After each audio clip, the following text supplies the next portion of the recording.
You see, a guy like me, Freak. a guy like me. Look, listen. These videos are not for children. If you're a children, then piss off. Hi. Hey there, it's me, your least favorite YouTuber, the Infuso. And if that wasn't true before, it's probably about to be now. Now, first and foremost, I know a lot of you guys are probably pissed off by the title alone. A lot of people have probably already disliked the video and dislike me now as a person because of the title of the video. But hear me out. First things first, Heath Ledger was a phenomenal actor. And that's putting it lightly. Even had he never taken up the role of the Joker in The Dark Knight, he'd still be remembered for at least 2 handfuls of other noteworthy performances. Hell, James Dean was immortalized in Hollywood history after only being in 3 films. So trust me when I say, Heath Ledger's star was always gonna shine past his time. But despite having a career that spanned over a decade and a half, and having memorable roles in movies like 10 Things I Hate About You, The Patriot, Lords of Dogtown, A Knight's Tale, The Brothers Grimm, Brokeback Mountain, list goes on, he will probably best be remembered for his role in The Dark Knight. And rightfully so. This was an incredible performance that saw Ledger completely sink into the role. At some point, Heath Ledger stopped and the Joker began. It's almost like he put himself on pause so the Joker could play out, subjecting himself to torture in a valiant effort of method acting. He locked himself up in a hotel room, isolated from everyone else, in order to get into the head of a madman. He spent that time experimenting with different voices, different laughs, different mannerisms, all in order to create his own unique take on this comic book villain. He even spent some time reading some of the comics that inspired the script. It was definitely an extreme approach, but you can't dispute the end result. The Joker was so prominently perfect in this film that he's seen as not only the highlight of this movie, but in the entire trilogy of movies. And those in marketing knew that too. Because The Dark Knight wasn't being promoted as being a Batman movie, it was basically advertised as being the Joker movie before the Joker ever had his own movie. The man was so deep inside this character that it becomes hard to find him when you're watching the movie. Heath Ledger no longer acted like, sounded like, or even looked like the same person anymore. Never once in this film did I ever feel like this was a man playing a part. It felt far too natural to be anything but a face-painted psychopath. It felt raw, intense, and most importantly, real. Even 14 years later, when reviewing this movie, it's still captivating and breathtaking. I truly can't do this performance justice with my words. I wish I had the ability to articulate just how amazing this is. The guy deserves every accolade and acknowledgement he's gotten for this performance, and then some. Seriously, I could sit here and go on and on singing this man's praises and holding his characterization up on the pedestal that it belongs to be on. And I will probably do so at a later date. But as of right now, let's piss a couple people off by highlighting all that was done wrong with this character. Don't get it twisted, this isn't a roast. This isn't me pissing on the grave of a brilliant actor who gave a once-in-a-lifetime performance. Because at the end of the day, not only did I really appreciate the time, energy, and endless effort that went into him bringing this character to life, but I also truly enjoy his take on the character as well. This video isn't to say that Heath Ledger was bad by any means. It's just to say that this wasn't the picture-perfect, plucked straight from a comic book panel character that a lot of people seem to insist that it is. And I want to go on record saying that most of my problems with the character doesn't actually stem from Heath Ledger's performance, but instead Christopher Nolan's direction. Now, there are a lot of things the movie gets right about the character.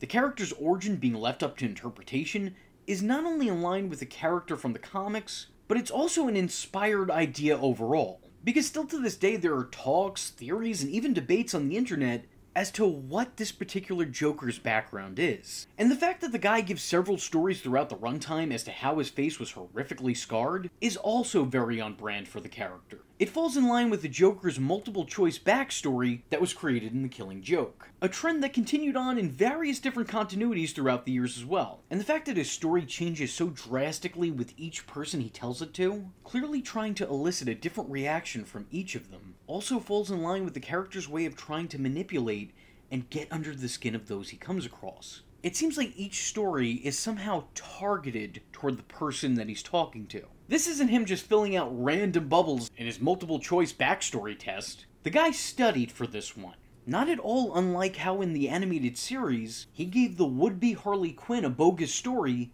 in order to get her to sympathize with his fictitious plight. The character's borderline sociopathic behavior is on full display, and he absolutely nails it here in a way that no other live-action variant of the character has been portrayed before, or since this. Toward the end of the movie, the Joker's obsession with Batman truly begins. An obsession that would wind up becoming his life's purpose. I think it was really well done in this movie because it doesn't start off that way. Don't get me wrong, the Joker has always had an interest in Batman since the beginning of the film. He's intrigued by the presence of the titular Dark Knight, but it's only after seeing him in action and learning what he can do and really visualizing what it is that he represents, and realizing that he's the one figure in the city that he can't break or reason with, that the Joker has a change of heart. He no longer wants Batman dead, he wants him alive. He wants him to witness his wrath. He wants to get one over on the Caped Crusader. Because this is all just a sick little game to him. I think this was portrayed pretty perfectly. Of course, selfishly, I wish we got a little bit more of it, but where it takes place in the story makes the most sense. It's just I personally would have liked to see this dysfunctional one-sided relationship go on for a little bit. But then again, that is the signs of a good storyteller. You leave them wanting more. I like that this movie portrays the Joker as anarchy incarnate. And this movie explains the character as an agent of chaos, and that again is spot on. But where this movie fails is Christopher Nolan's need to explain every intricate detail to his audience in long, drawn-out, self-relating speeches. Now don't get me wrong, the speeches in this movie, while extremely long-winded and very pretentious, are actually still good and well-written. There's just a little bit too much of them for my taste. I personally believe that when you have too many of these cinematic speeches, you rob your movie of authenticity, whereas one or two really sell and solidify the purpose of said speech. Big moments mean less when they happen more often. Human beings don't typically speak to each other like this, and not everybody is a master at articulating their thoughts, nor do they always have something truly profound to say. Now, I think you could argue with Joker's unnaturally high intellect that he would have profound things to say. But I would also argue that because of who Joker is as a person, he wouldn't. Joker's need to explain his madness kinda defeats his overall purpose. Because anarchy doesn't explain itself. It doesn't sit down and have a conversation with you to put things in perspective. It just does. And I feel very similarly about the Joker. I wholeheartedly believe that there is a method to the madman's madness. But I don't think he'd stick around to clue you in. I mean, we're talking about the Joker, not the Riddler. He doesn't have this need to be validated by all those he comes across. The guy doesn't need his genius to be known. He needs it to be felt. He doesn't explicitly need to be acknowledged or credited for his latest villainous endeavor. Because he's the Joker, not Christopher Nolan. Now, while I'm not fond of Nolan's need to beat his audience over the head with the significance of each passing moment, and what it is those moments are supposed to represent, I'm even less of a fan that these explanations come from the Joker himself. Because I believe that these speeches could have just as easily come from the mouths of others. Actually, I think not only the character, but the movie itself would have benefited from this. I think it would have greatly added to the character's overall mystique had he not spent the runtime self-analyzing. Allow this character's synopsis to come out of the mouths of those he comes in contact with. There would have been a much grander sense of mystery, and that mystery would have better embodied the unpredictability of the Joker. It's amazing the difference a line could make when it's coming from another. Nolan still could have got his point across and been entirely faithful to the character had he written "he's a dog chasing cars" instead of "I'm a dog chasing cars." Had Gordon or Alfred made mention of him being an agent of chaos as opposed to the Joker himself. Now granted, this man did also once call himself the Clown Prince of Crime, which I guess is a little bit self-important to say the very least, but I always assumed that that was a term publicly coined for him that he just kinda took and ran with. At least that's my own headcanon. Muddling the message even more is the fact that throughout the runtime, Joker leaves hints and clues as to who he's targeting next, which also feels very out of character. Just as the 1960s show seemed to confuse and conflate the Riddler and the Joker, by having the Riddler adopt some of the Joker's giddy mannerisms and having him break down in victorious laughter after every zing, this movie confuses the two once again. This time having the Joker act out Riddler-like schemes, intentionally giving clues as to what his next plot is, informing Batman, the viewers, and the Gotham Police Department what his next plan is. Like having his goons in Gotham PD gear wear name tags giving away who they're targeting, or by leaving his calling card at the scene of a crime with the fingerprints of who he's targeting. These are just some examples. Again, this works for Edward Nygma, not Joe Kerr, or whatever the hell his actual name is, Arthur Fleck, I don't know. Like, had this been the Riddler, this would have been spot on, this would have been great, this would have been perfect. But it does feel a little bit off for the Joker to do. I mean, my man is out here committing murder, but his worst crime has been blatant gimmick theft. It doesn't do the character a world of favors in terms of being a proper depiction. His conversation with Dent, while meant to do what it inevitably does, bring the man to the dark side of the coin, does feel a little bit lacking. First off, the thought that Harvey would immediately side with him and not take his revenge without the expressed emphasis put on his dual personality and his need to live by the flip of a coin is a little bit goofy. And the entire sentence that I just said was also a little bit goofy. But hear me out. Secondly, Joker's whole speech on schemers, no matter how he portrays himself in this scenario, is still very obviously a schemer. He's made plenty of plans, and this is a part of them. So his words ring rather insincere. I know that this is more than likely another one of his fictional tales, but my problem is that throughout this story, he's literally proving that he's part of, if not the catalyst for the problem he's claiming to be the solution for. Like, my guy, you are the biggest schemer. And the fact that Harvey Dent, who is supposed to be highly intelligent, doesn't recognize this, makes it seem like some of his brain was also scorched off in the fire, too. Ultimately, the overall movie doesn't suffer greatly from this. At the end of the day, The Dark Knight is still one of the greatest, not just Batman movies, but comic book films ever made. And Heath Ledger played one of the greatest villains in not just comic book movie history, but in all of cinema. Unfortunately, though, because of this film, I do think for a very long time, the general public was very misinformed on this character. It made a lot of first-time Batman watchers believe the Joker is meant to be this cunning individual who makes grandiose monologues about anarchy and freedom, who has a need to let everyone know why he's doing what he's doing. I think it confused a lot of casual viewers as to what the Joker's initial purpose was. I'm gonna be honest with you, Heath Ledger isn't my Joker. He is not my preference for the character. And I kinda resented the fact that this became everybody's primary example for what the character was and how they should be. But even in saying that, I never resented the performance itself or this version of the character. Because truthfully speaking, I love it. I think it's an otherworldly, fantastic version of the character, but I just don't see it being the definitive version of the character. He thinks you're dangerous. What do you think? I've recently just spoke about the problems with Heath Ledger's Joker, and how it actually differed from the original character. Despite this, I think I made it more than clear that that was the best acted role in the entire franchise. And while I did have some critiques on how the character was written, the acting was always absolutely authentic. Which can't also be said for this series' Batman. And that's why we're gathered here today to talk about the problems with Christian Bale's Batman. Now, first and foremost, before I get into my issues with the character, let me first give the actor his roses. Christian Bale is an absolutely amazing actor. He is so good at what he does that he actively elevates the quality of any and all movies he's ever been associated with. Even the not-so-good ones were made that much better by his mere presence. I mean, don't get me wrong, Terminator Salvation isn't going to win any awards, but it would be downright terrible had he not starred in it. At the very least, the guy's inclusion makes what he's in part of at least more watchable, and better off for having him been a part of it. Saying that this guy is good at what he does is a complete understatement. And quite frankly, that statement itself seems criminal in just how little justice it does when talking about this man's career. Christian Bale has the uncanny ability to sink into his roles and make the audience believe he isn't a guy playing a character, but that he is in fact that character. From the extreme measures he's taken to look the part, whatever that may entail, putting on muscle, taking it all off, getting bone thin, getting fat, this guy has done it all for his craft, and I absolutely respect him as an actor for it. And as a man, well, quite frankly, I think he's crazy. I think in order to even attempt to do the things that he succeeded in, you have to have a screw or two loose. And trust me, I know all about that. I'm not exactly playing with the full deck either, if you know what I mean.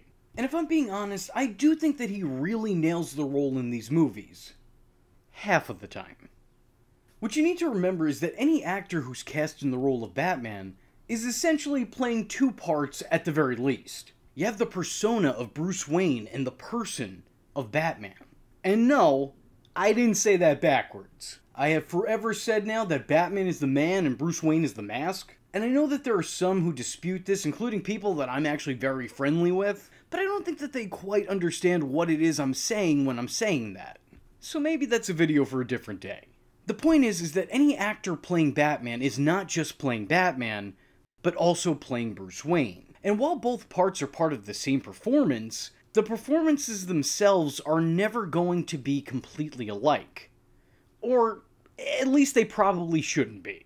But to further convolute things, this part, which is usually divided into two, is sort of divided into three in the Dark Knight films. In this trilogy, you have Batman the persona, Bruce Wayne the person, and Bruce Wayne the persona.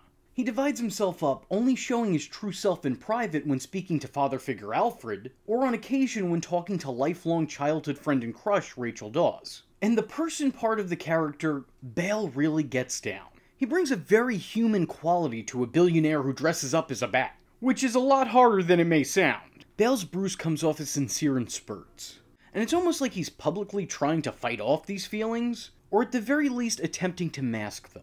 But overall, he comes off as a fairly personable person, who just so happens to not like to get too close to people, mostly due to his nighttime hobbies. He has a certain likability to him that I don't think was completely present in a lot of the past performances of the character, or at the very least, they're usually not focused on. But this movie wasn't afraid to show you Batman as a man. Hell, the entire first movie was all about this side of the character adapting, evolving, and creating the additional two sides of the character. The two personas. Unfortunately, though, after this movie, Bruce the Man became much less a focal point and kind of only appeared in passing. Ironically enough, you would only see the real Bruce Wayne inside of the Batcave. Whether this be because the attention was being put on more interesting scene-stealing characters, or an actual intentional creative decision to show Bruce delve deeper into the darkness, one way or another, I think it really works for the character. And it shows that he's essentially attempting to give up being the man in order to become the myth, just as Ra's al Ghul trained him to do. So whether intentional or not, this still really plays into the character, and I think has been widely understated in his overall performance and these movies' depiction of Bruce Wayne. Christian absolutely gets this down. And in terms of Bruce Wayne the persona, well, I would say that he fulfills the role even more so in that. He's just so effortlessly believable as a smug, self-centered, solely involved individual who just throws money around freely as a front. It's a good act, and honestly, if I was a Gotham City resident, he would literally be the last person I'd suspect to be Batman. Because the man doesn't seem to care about the world outside his reflection. I can't emphasize enough how perfectly he betrayed the character's falsified public image. His fiction resembles fact, and he blends in with his privileged peers without a problem. Point blank, the guy is a very, very, very believable jerk. And actually, it's this part of the character that I think he excelled in above everything else. Christian Bale basically took his role from American Psycho and dialed it back about 2 or 3 notches to create the perfect Bruce Wayne. Ironically, though, the one part of the character that I think he really failed in was arguably the most important one. As great as these Batman movies are, they didn't necessarily have the greatest Batman. First off, I already said that I felt that they divided what should have been a 2-sided performance into a 3-sided one, convoluting things just a bit more. And what I mean by this is that this Batman doesn't act anything like he does when he's Bruce Wayne the person, and he also doesn't act anything like Bruce Wayne the persona. He's a completely separate third entity living amongst the two. And unfortunately, he is the least compelling of the 3. But even aside from that, I have never liked anything about his performance as Batman. Like, literally nothing. Sorry to disappoint. I completely understand how he got the role.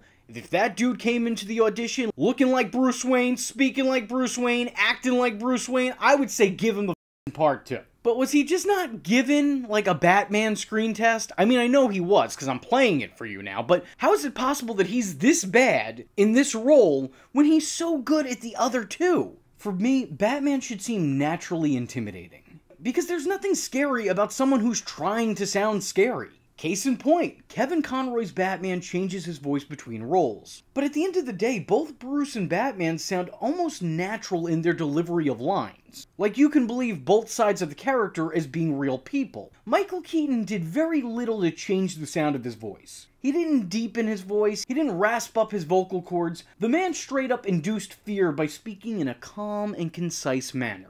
I'm Batman. For me, it's all about demeanor. And I'm sorry, but I think the adult criminals of Gotham City could see through this Halloween act almost immediately. Like, I know that they all acted afraid of him, but I never really bought it. It always seemed like bullshit to me. His yelly smoker's voice never once comes across as raw or real. And because of this, it just all seems less legitimate. It's a very goofy addition to movies that are decisively not goofy. The guy doesn't sound scary, it sounds like he's choking on marbles. I mean, the guy's the star of the show, but he still feels fairly out of place. Look, there's a reason the internet memed this part of the performance to hell. We're honestly at a point in life now where whenever I think of these movies, I think of the countless parodies they inspired. Each one doing the same lazy, lame-ass impression which sounds like Batman struggling to catch his breath. Like me at the end of that sentence. I will admit, it did seem like this was lessened in the first film, like maybe there was just like a little bit of rasp there. It wasn't ideal there by any means, but it was nowhere near as stupid as it sounds in the next two installments in the franchise. I can't beat two of your pawns. Crane's been smuggling his toxin hidden inside Falcone's drugs and then dumping it in the water supply. They were splitting the shipment in two. Only half went to the dealers. Do I look like a cop? Then you're gonna love me. Where is he? I don't know where he is. He found us. He must have friends. One man or the entire mob.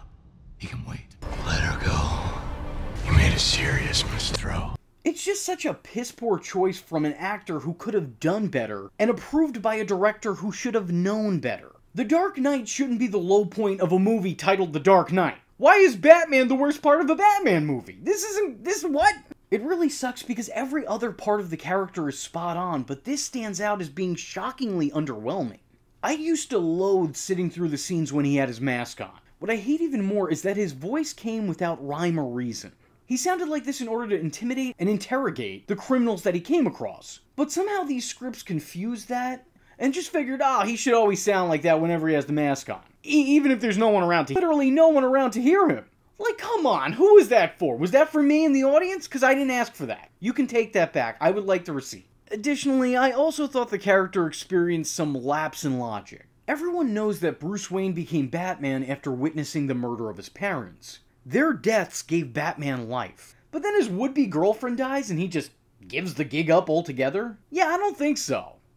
Look, I'm not getting on the guy for taking some time off to heal a broken heart. I get that. That makes plenty of sense to me. You know, he is a man underneath the bat mask. But giving it up? Calling it quits just like that? I don't think so.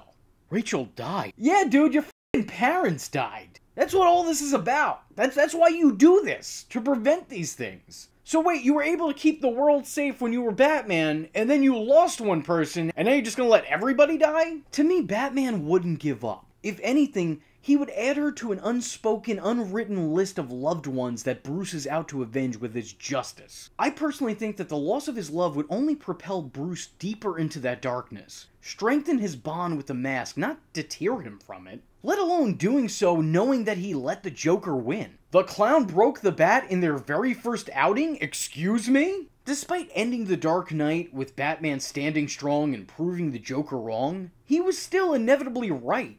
I mean, you had the guy just randomly decide to take the rap for Harvey's crimes, which, I mean, I think that in general is also a questionable decision. And I know a lot of people have attempted to explain this to me. Oh, V, you don't understand. You don't get the movie and how complex it is.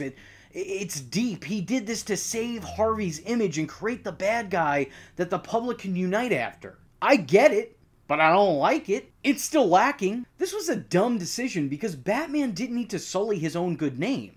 He could have very easily put these crimes on the Joker, who on some level does deserve the credit for them, as he masterminded the whole ordeal and manipulated a vulnerable and tragically scarred Harvey Dent. You get to save everybody's reputation, and the truth of the matter is, you wouldn't really be lying by doing so. You could just pull that Obi-Wan Kenobi from a certain point of view trick, and you're good. It makes sense. I mean, what is the Joker gonna say? No, I didn't do that? Who's gonna believe him after all that he's done? Like, come on now, like, Joker could have very easily been that villain to unite society. Why did you have to take the rap? No one asked you to do that. You just you volunteered it. Why are you all stupid? You all talk so profoundly, but you're all so f***ing dumb. You upset me. But then you take that sacrifice that was made at the end of that movie, and it feels so much more meaningless when you factor into the fact that Bruce just went home that night and silently retired. Why did any of this occur? Did it need to? No. I really like that The Dark Knight Rises provides a Bruce Wayne who is tortured over the loved ones he's lost. I like that. I'm in favor of that. I think there's a real compelling story to be told there. And sometimes in intervals, the movie does offer up such things. But it's never consistent, and I feel that it's misguided in how it goes about showcasing a sad Bruce. Seeing him instantly succumb to his sadness and not overcome it in a selfless effort to save lives just feels very off-brand for the character. Because for me, Batman is about triumph. Look, I'm not saying it's right or healthy, but the Bruce Wayne I know thinks of himself last and the world surrounding him first. If I was writing the story, Rachel's death would have only further isolated Bruce from existence and led to Batman becoming much more prominent. The death of Rachel shouldn't have led to the death of Batman. It should have led to the death of Bruce Wayne. That would be the story that I would try to tell. A Batman who's much more ready to make sure what happened to him would never happen to anyone else. Because, you know, this is a Batman movie, and those are Batman's intentions. That is literally why he put on the cape. I also find it incredibly strange and off-putting that as soon as Alfred tells Bruce that Rachel was gonna swipe left on him, he's just suddenly over it. He's like, yeah, she was my first crush, a lifelong friend, someone I loved deeply on multiple levels. But you're saying she wasn't gonna leave her would-be fiancé for me? What a bitch. I'm glad she's dead now. I'm good. I mean, no, he didn't say that, but that's hardly an exaggeration of what it felt like. All he needed to move on from her death was knowing that she wasn't gonna choose him? Really? This silently robs Bruce of that humanity I spoke of earlier. And it kind of makes him look like a one-track tool who lacks any sort of complexity or compassion, unless something directly affects him. It almost makes that fake narcissism the character shows when he's in character bleed into his real, private personality. I don't know, it's just a low point of the character altogether for me. It's weird because there's a slow build, and yet this is so heartlessly rushed. Like, immediately after, he's like, hey, Rachel wasn't gonna choose me. Well, I'll show that dead chick. And then he just gets with several women throughout the runtime after that. The detective work in these movies, I want to credit because they tried. They did attempt to show Batman being a detective. But his detective work leads to very little in the overall plot. And usually, it doesn't make any goddamn sense. Obtaining fingerprints from a shattered bullet in a brick? I don't know shit about shit, but like, that can't be a real thing, can I? I mean, I'm not a forensics expert. Inform me in the comment section below. Furthermore, the fact that he rarely arrives at the right answer from his detective work doesn't do his world's greatest detective moniker any justice. Though again, it's an improvement that this was used at all because it so rarely was before. I think you had one scene in Batman 1989 and then the next 3 movies just forgot that he was also supposed to be a detective. Because the writers of those movies, as much as I love some of them, decided, man in batsuit punch hard. Also, this is nobody's fault really, except for the wardrobe designer, but I never really liked the way the suit looked. I liked that it vaguely resembled armor, like that was cool and different at the time, but design-wise, it just looked very basic and bleak to me. I didn't love it. Overall, I love Christian Bale. I love Christian Bale as Bruce Wayne, but I don't even like Christian Bale as Batman. I believe that he succeeds whenever he's without the mask, but I can't help but see him as a total failure whenever he puts it on. This performance is very Tale of Two Cities. It was the best of Bruce Wayne, it was the worst of Batman. Oh my God! What's wrong with your face? And I know I've critiqued both Heath Ledger and Christian Bale's performances in this iconic movie, but I do once again want to emphasize that these are just some issues I have with a lot of the creative decisions that were made for the characters, rather than choices that were made by the actors. The Dark Knight is an absolute classic, and one of the greatest superhero movies ever made. Point blank. I'm not taking that away from it. I can't deny its impact or success, nor would I ever. It's just a lot of the choices that were made in these movies seem to go against the spirit of the source. I personally still enjoy it. I just think that I enjoy it a little bit less than a lot of other people do. But my biggest problem with one of my favorite movies is one of my favorite characters in one of my favorite movies. And that's why today, we're talking about Harvey Dent in The Dark Knight. Now, not to sound like a broken record here for the 3rd time in a row, but let me just say, Aaron Eckhart is a very talented actor. He's been believable in every role he's ever been cast in. And when I see that he's in a movie, it makes me want to go out and see that movie. I'm a big fan of this guy. which is why I thought he was gonna kill it as Harvey Dent. And instead, he just wound up being killed as Harvey Dent. I don't think he'd ever be my first choice for the role. I mean, don't get me wrong, I would definitely cast him in a part. I just wouldn't necessarily think that this was the part for him. But to his credit, he does make for a surprisingly likable politician. He portrays Harvey's good-hearted, well-intentioned, pure-natured side in a very respectable manner. I think it would be very easy for this character to come off as a goody two-shoes. But Aaron allows Harvey to be down to earth. He's incredibly humble and completely selfless in nature. He's extremely trustworthy. And there's never a moment when he comes off as anything other than sincere. And you know what? I don't like to bring up political views here on this channel. That's not really my thing. But I'm gonna say it. I believe in Harvey Dent. Unfortunately, however, what I have less belief in is this movie's Two-Face. This iteration of Two-Face hardly seems to exist outside of a nickname and a facial scar. The character is never depicted any different. There's no real change in the character in script or performance. There is absolutely no distinction between Harvey Dent and Harvey Two-Face. It's just Harvey Dent, but he's a bad guy now. They feel very much one and the same. And because of this, it robs the character of what makes the character the character. Have I said character enough? Let me know in the comments below. I think the biggest problem is that this Harvey seems mentally sound. It's like the difference of the two performances of Will Graham. The one from Manhunter and the one from Red Dragon. Now, both are really good performances. However, the Red Dragon Edward Norton version of this character is a little bit lacking in his relationship with Anthony Hopkins as Hannibal Lecter. You see, as a viewer, we're supposed to believe that Will is unhinged. He's so deep in his job and so close to the dark side of what he sees on a daily basis that we're supposed to believe that he could snap at any moment. And Lecter's influence can rein him into the dark side. As an audience, we're supposed to believe that. But Edward Norton is too squeaky clean and very in control of every situation that he's in that narrative gets completely lost in translation. What was a big present issue in the book and the original movie is now only lightly alluded to, but kind of insisted upon. Because there's nothing to show that that's actually a part of the character. There's nothing in that performance that showcases this. It's basically just the script going, dude, trust me. I feel very similarly about this Harvey Dent. Never once does it feel like Harvey's at conflict with himself. He doesn't struggle with his decision-making at all. And with the absence of the character's inner struggles, it makes his need to live by the flip of a coin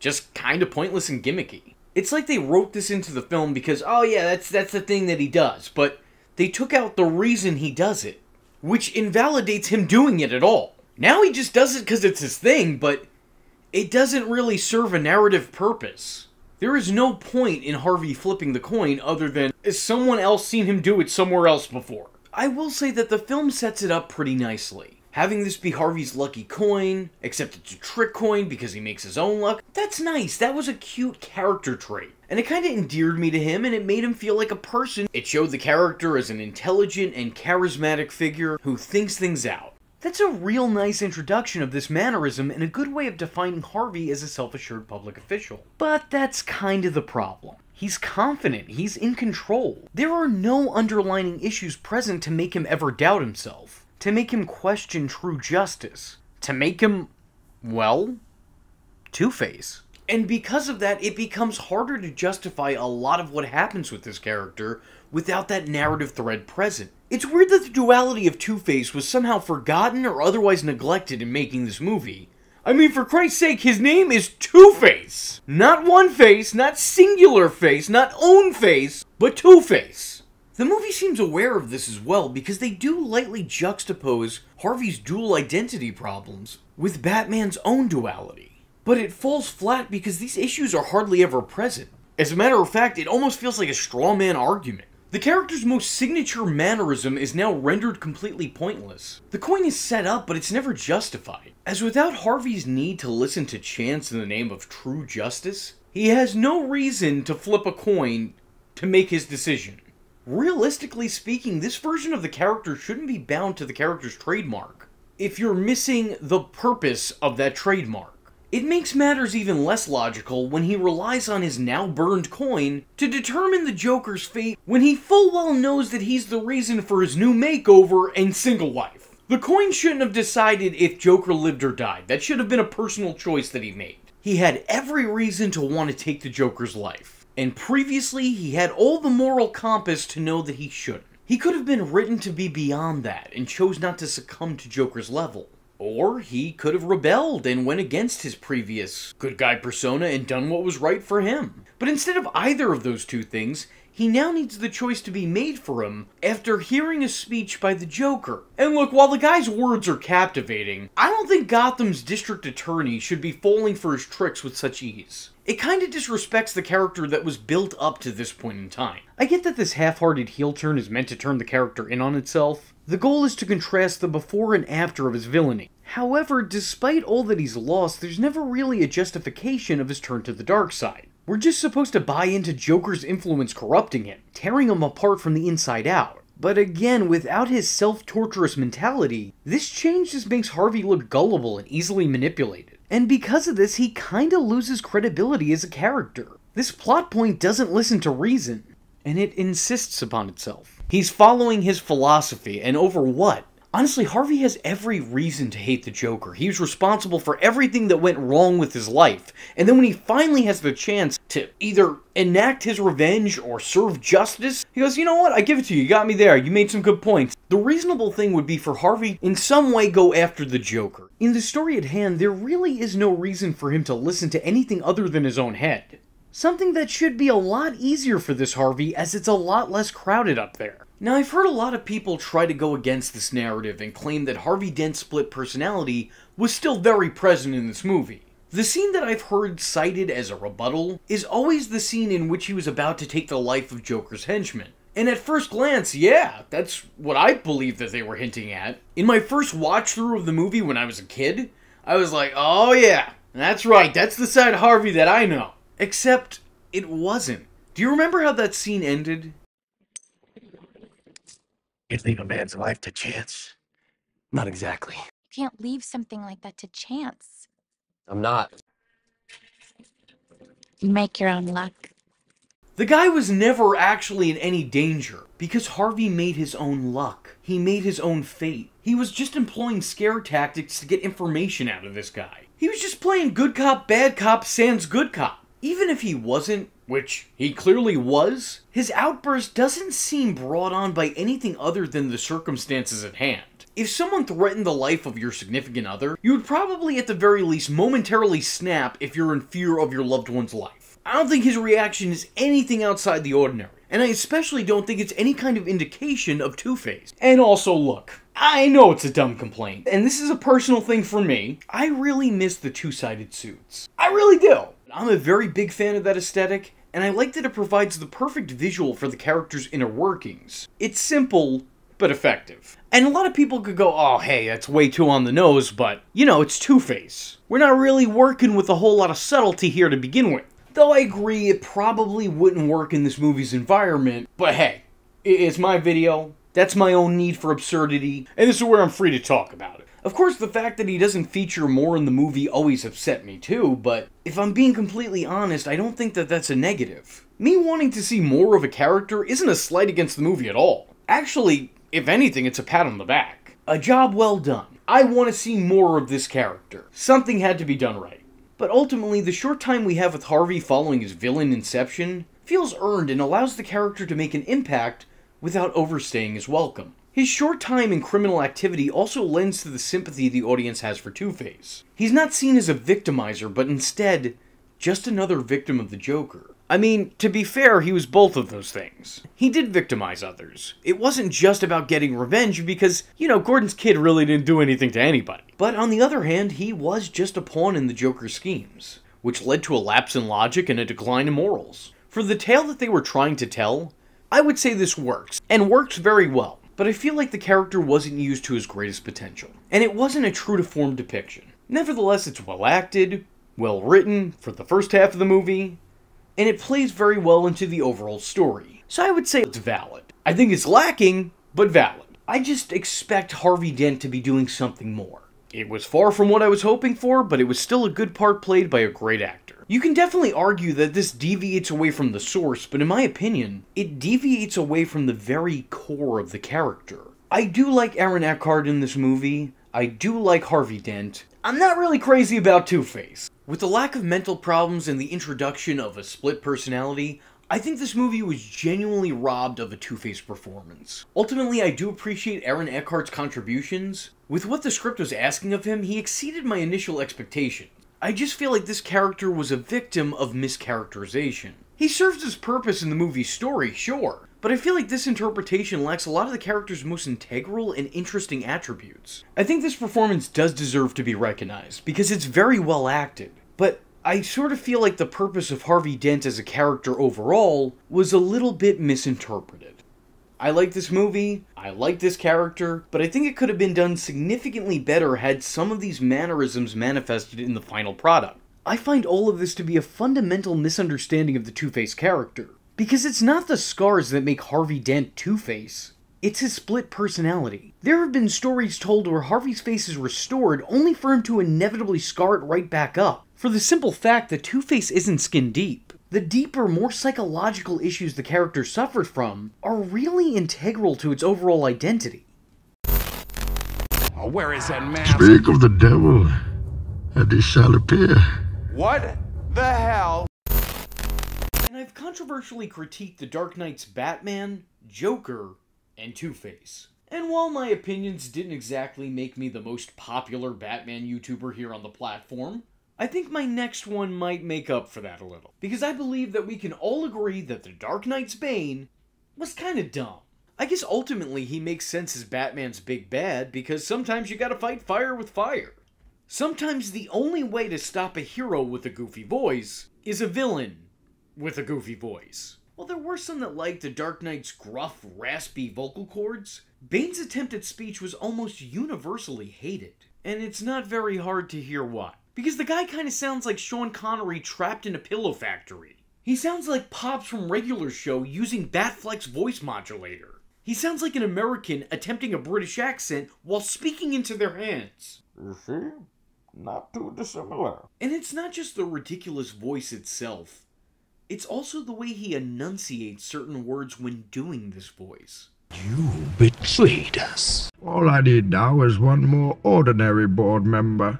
This is the instrument of your liberation. Up to you as the shining example of justice. And do you accept this man's resignation? And do you accept the resignation of all of these liars? I am the League of Shadows. I'm here to fulfill Ra's al Ghul's destiny. How is this supposed to be played for anything but laughs? You mean to tell me that this is supposed to be monstrous and menacing? Yeah, I don't know, tough sell. Now to Tom Hardy's credit, he does at least disguise his voice fairly well. I don't really hear a trace of his original accent or even a hint of how he actually sounds. So on that front he succeeds, but really, at what cost? I think this choice really hurt the end product. There is a reason this portion of these films is so heavily parodied, with even official DC projects making mention and mockery of it. Oh, I don't think do I sound like... You never hear your own voice, I guess. It's a pretty big problem when the villain of your movie feels more like the spoof of a villain in a movie. Now granted, I'm willing to say that this sound does make this Bane distinct and different and unmistakable. But it also makes him sound unmistakably bad. His voice is really trying on the ears. And if a guy who sounds like me is saying that, you know it's a problem. I think in a lot of ways the voice kinda ruined the character. Because everything they did right by Bane was overshadowed by this one thing they did wrong. This one really big thing they did wrong. Because Bane's voice is his defining trait here. And yeah, it's definitely not what I'd expect in a Bane performance vocally. But then again, it's also not what I'd expect in a Bane performance aesthetically either. This Bane look is definitely very different from the character that I'm used to. But maybe that's kind of for the better. I'm someone who thinks that if you're gonna adapt a story, you need to follow the spirit of the source. You should portray the characters as the next-in-line spiritual successors to the originals. You should follow the blueprint of the character, but beyond that, expand it and do whatever you want with it, decorate it any way you'd like. And in that respect, I think with the Bane character, this movie did that. I'm not really losing any sleep over Luchador Bane not making an appearance here. As a matter of fact, I think I have more hours of sleep because of it. As much as I like his signature look, it definitely wouldn't work in the atmosphere these movies cultivated. I don't think there would ever really be a way to make that mask work in this universe. So their solution to that deserves some credit. This Bane mask works well within this world. It's not too outside the abnormal normal that was already established, and it's given a valid backstory as to why he would wear it. The mask had a very different but defining look. Hell, it actually comes into play later on when Batman learns that the mask could also be a weakness. And don't even get me started with those coats, alright? This is a Bane with some sense of fashion here.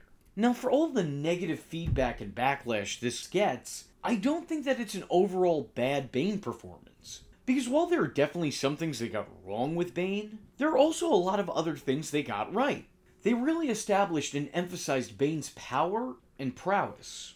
The character comes off as very naturally menacing and fear-inducing. And the character brings a sense of power and danger that's present outside of his strength. He serves a purpose, he carries himself with a sense of authority. He's a leader who leads by both love and fear. Yeah, some of his cohorts have full faith in this man-beast, believing that they're pawns in some grand scheme with a much bigger purpose, willing to sacrifice their lives for a cause that they don't fully understand. But there's also a decent amount of those he works with that only follow his orders because they're afraid of what will become of them if they don't. Afraid of being unwilling sacrifices to Bane's cause. Often Bane's intelligence is forgotten or just downright downplayed, all in favor of making him some destructive brute. An unstoppable force of nature, a muscle-headed monster. But The Dark Knight Rises mostly got it right. Bane is as intelligent as he is intimidating. He's smart and scary. And sometimes he's so smart that it's scary. He's a terrorist with an extra emphasis put on terror. This Bane isn't just a physical threat to Batman, he's a psychological threat to society. Bane manages to do the one thing the Joker failed to do in the last movie, and turns Gotham City in upon itself. Degrading the city's civilians, turning them rogue. He uses severe scare tactics in order to get Gotham to do his bidding. Bane is a fixture of the story all throughout. We see his impact and influence even when he's not present. The fear in those working for and with him. We see the way the city officials and officers react to his warnings. We watch higher-ups immediately giving in to his demands with little give-back. Bane is not just seen, he is felt. Now, while there's a lot of attention put on his intellect, that doesn't mean his muscle just ceases to exist. His ungodly strength is still highlighted and emphasized within the movie. I mean, Bane is just out here taking lives, snapping necks, and iconically, breaking backs, just as he's done before in the comics. This may not look like the Bane that I know, but he sure as hell acts like the Bane that I know. Voice notwithstanding. This is the essence of Bane with a fresh coat of paint. And a fresh coat. His speech pattern doesn't exactly line up with the character from the comics, but again, that's okay. Especially given what this movie was going for. Regardless, because this film incorporates both sides of the character, much like his comic book counterpart, this Bane breaks Batman physically, mentally, and spiritually. The fact that this villain can impact both the lives of Batman and Bruce Wayne immensely makes him one of the greatest foes he's ever stood against. And I think this movie does a good job of making you feel like Batman has finally met his match. Now more than ever, I feel that Batman is in danger. There's a certain unnerving unpredictability that comes with the fight scenes between Bane and Batman. Because while it feels like Bane is in his prime, it is very certain that Batman isn't. And of course, given the fact that we're watching a Batman movie and not a Bane movie, we probably go into this knowing that Batman will inevitably win. We also don't know what winning would cost him. Because any way you look at this, there's no way Batman can get out of the fight as the same man who entered that fight. I actually think this Bane is a greater threat than Heath Ledger's Joker, than Aaron Eckhart's Two-Face, than Cillian Murphy's Scarecrow. Yes, it is to be pronounced Killian, not Cillian. And Liam Neeson's Ra's al Ghul. Batman seems outsmarted, outmatched, and generally outdone in every way. There's a bunch of minor things that are done with the character too that I'm a very big fan of. I don't know if it's unnoticed or understated, but I really appreciate the fact that Bane walks around with the same strut that his mentor did. For some reason I think that's lost on a lot of people, because for one reason or another, it's a mannerism that didn't get a whole lot of attention when Liam Neeson did it, but Tom Hardy's swagger's much more memorable and memeable, so. Despite the voice, I think there was a lot good done with the character. Unfortunately, all the goodwill that they drummed up kind of becomes a moot point with the end reveal, when it's ultimately shown that the big, bad, brilliant Bane isn't the mastermind that he's initially shown to be. He's nothing more than an impossibly strong, surprisingly articulate pawn in the grand scheme of Talia al Ghul. In a lot of ways, this reveal is narratively appeasing. This plays into her father's false-face ruses, staying hidden from your enemy while devising a fictional enemy in your place in order to keep your opponent distracted. Talia is literally following in her father's footsteps. I think that's a solid story element. In a lot of ways, this makes everything feel full circle. However, it's the way this aspect affects the Bane character that I'm not a fan of. Because really, this makes Bane look like an absolute chump. And the fact that almost directly after this reveal, the character is carelessly killed off with very little attention put on the moment, kinda just solidifies that. He's shot by a returning Catwoman, and that's it. No grand finale, no big send-off, no final scene. Just bang. Now let's move on. Bane, who was the bad that this whole movie focused on, the villain that this movie put all its time and efforts into showcasing, is suddenly an afterthought. You would think with all the screen time devoted to establishing him that he'd play more of a role in the climax, but no. It's clear by the end of this that Bane, despite all the work that was done with the character, was only made to serve as a red herring. A mostly inconsequential plot point that could have really been filled in by anybody, just to distract the viewers from the real threat who is going incognito. This turns Bane into just another mindless drone following orders, calling a lot of his past actions into question. All of the destruction he caused, all the lives that he's negatively affected, all the strategic schemes, none of that was truly his doing. He deserves very little, if not none of the credit. This robs Bane of all of the development he's gotten up until this point. And unfortunately, Bane himself is nothing more than a mask for Talia. And for me, that is the problem with Bane. So if you like this video and would like to see a video on this movie's Robin, let me know in the comment section below by leaving a comment saying, I am the League of Shadows. With all that being said, I was your least favorite YouTuber, V Infuso, and I thank you for watching. Hope to see you in the next one. I am vengeance. I am the night, and that was V Infuso. Just remember, if you're not tuning in, then you're missing out. So, if you like the words that came out of his mouth hole, and you too would like to become a V-generate, don't forget to like and subscribe. Thanks for watching, nerds! And if you're not joining the fun, you're in for one bad day. And you know what they say about having one bad day?